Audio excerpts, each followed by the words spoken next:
ज्ञान विज्ञान मेला अनुष्ठित पुरी जिला सदर ब्लॉक रो अग्रणी शिक्षानुष्ठान सरस्वती शिशु विद्या मंदिर मारुति नगर गोपालपुर परिसर रे शुक्रवार दिन ज्ञान विज्ञान मेला अनुष्ठित हो जाइछि।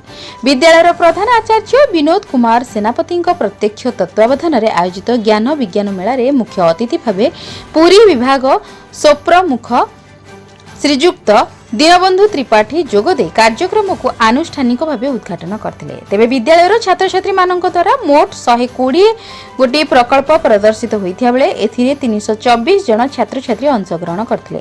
तेबे पूरी संकुल प्रमुख श्रीजुक्त कृष्णचंद्र साहू, सभापति श्रीजुक्त प्यारी मोहन पटनायक, उपसभापति कृष्णचंद्र दास, संपादक श्रीजुक्त अशोक कुमार महांती, पूर्व सभापति श्रीजुक्त महेश्वर दास, पूर्व संपादक श्रीजुक्त सरोज कुमार सेठी, जुग्म संपादक आलोक कुमार नायक, सदस्य श्रीमती संगीता पंडा सम्मानित अतिथि भाव जोगदे प्रदर्शित प्रकल्प गुड़िक परिक्रमा करी जूनियर एवं सीनियर वर्ग रे प्रथम, द्वितीय और तृतीय चयन करथिले। परे परे पुरस्कार वितरण उत्सव अनुष्ठित होइतला।